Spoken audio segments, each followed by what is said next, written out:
നമസ്കാരം. നമ്മൾ കേട്ടിട്ടുണ്ടോ, എനിക്കൊരു വില എൻ്റെ വീട്ടിലില്ല, അല്ലെങ്കിൽ എൻ്റെ മകൾ എന്നെ വില വെക്കില്ല, മകൻ വെക്കില്ല, ഭാര്യ വെക്കില്ല, മക്കൾ വെക്കില്ല എന്നൊക്കെ നമ്മൾ കേട്ടിട്ടില്ലേ? എന്തുകൊണ്ടാണ് ഇങ്ങനെ വിലയില്ലാതെ വരുന്നതെന്ന് നമ്മൾ ഒന്ന് ആലോചിച്ച് നോക്കിക്കേ.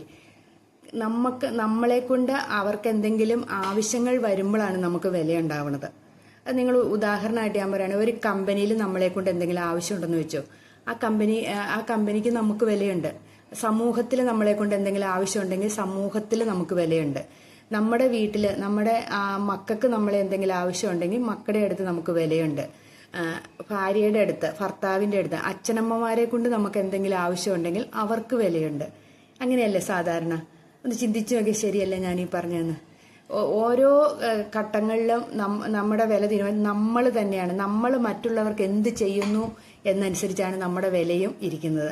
നമ്മൾ ആർക്കും ഒരു ഉപകാരവും ചെയ്യില്ല, നമ്മൾ ആരോടും ഒരു നന്നായിട്ട് സംസാരിക്കുകയില്ല, മറ്റുള്ളവരെല്ലാം നമ്മളിൽ നിന്ന് അകത്തി നിർത്തുന്ന സ്വഭാവമാണെങ്കിൽ ആരും നമുക്ക് വില വെക്കില്ല. നമ്മൾ പിന്നെ വില തന്നെന്ന് പറഞ്ഞിരുന്നിട്ട് ഒരു കാര്യവും ഇല്ല.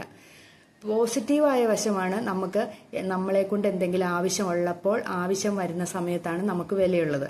ഇനി നെഗറ്റീവായൊരു സ്ഥലമുണ്ട്. അമ്മായിയമ്മ മരുമകള്, അല്ലെങ്കിൽ അമ്മായിയപ്പൻ മരുമകള്, ഇങ്ങനെയുള്ളിടത്ത് അല്ലെങ്കിൽ സഹോദരങ്ങൾ തമ്മിലുള്ള എന്തെങ്കിലും പ്രശ്നങ്ങൾ ഉള്ളപ്പോൾ നമ്മളൊരു വിലയും കൽപ്പിക്കില്ല. അത് തന്നെയല്ല, നമ്മളെ നാട്ടിൽ നിന്ന് ഇവരുടെ വായിൽ നിന്നുള്ള സംസാരങ്ങളൊക്കെ കേട്ടിട്ടുണ്ട്. ചിലപ്പോൾ നമ്മൾ ആ നാട്ടിൽ നിന്ന്, ആ പഞ്ചായത്ത് കടന്ന് നമ്മൾ പോയിരിക്കും. കാരണം അവർക്കൊരു വില കൽപ്പിക്കാൻ നമുക്ക് തോന്നില്ല. അങ്ങനെ സംസാരിക്കുന്നവരോട് നമുക്കൊരു വിലയും കൽപ്പിക്കാൻ തോന്നില്ല, അല്ലേ? സാധാരണ അങ്ങനെയല്ലേ സംഭവിക്കുന്നത്? നമ്മൾ വില വെക്കുന്നത് നല്ല മാന്യമായ രീതിയിലുള്ള നല്ല മനുഷ്യർ, എന്തെങ്കിലും സഹായം മറ്റുള്ളവർക്ക് ചെയ്യുന്ന, സമൂഹത്തിന് എന്തെങ്കിലും സഹായം ചെയ്യുന്നവരെയാണ് നമ്മൾ വില കൽപ്പിക്കുന്നത്. അല്ലാണ്ട് എനിക്കൊരു വിലയില്ലേ, എനിക്ക് വീട്ടിൽ വിലയില്ല, അല്ലെങ്കിൽ നാട്ടിൽ വിലയില്ല എന്നും പറഞ്ഞു നടന്നിട്ടൊന്നും ഒരു കാര്യവുമില്ല. വില എന്ന് പറയുന്നത് അവനവൻ്റെ ഉള്ളിൽ തന്നെ ഉണ്ടാകണം, എങ്കിലേ മറ്റുള്ളവർ നമുക്ക് വില കൽപ്പിക്കുള്ളൂ. പിന്നെ വേറൊരു കൂട്ടരുണ്ട്, ഒരു പണിയില്ലാണ്ട് മറ്റുള്ളവരുടെ കുറ്റവും പറഞ്ഞ് അവരെ തേജോവധവും ചെയ്തുകൊണ്ടിരിക്കുന്നവരുണ്ട്. അവർക്കെങ്ങനെ നമ്മൾ വില കൽപ്പിക്കും?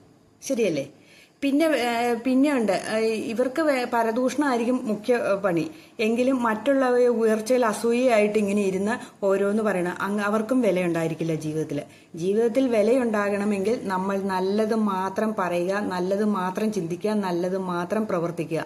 അപ്പോൾ നമുക്ക് ജീവിതത്തിൽ ഒരു വിലയുണ്ടായിരിക്കും, നമ്മുടെ കുടുംബത്തിൽ വിലയുണ്ടായിരിക്കും, നമ്മുടെ മക്കളുടെ ഇടയിൽ വിലയുണ്ടായിരിക്കും. അതേപോലെ സാമ്പത്തികമായിട്ടൊരു ഭദ്രതയും കൂടെ നമ്മുടെ ജീവിതത്തിൽ ഉണ്ടാക്കിയെടുത്തിട്ടുണ്ടെങ്കിൽ, സാമ്പത്തിക ഭദ്രത രണ്ടാമത്തെ സ്ഥാനത്തേ ഉള്ളൂ. ആദ്യമായ മാന്യമായ ജീവിതമാണ് ജീവിതത്തിലെ ഏറ്റവും പ്രധാനമായ വില കൽപ്പിക്കുന്ന ഒന്ന്.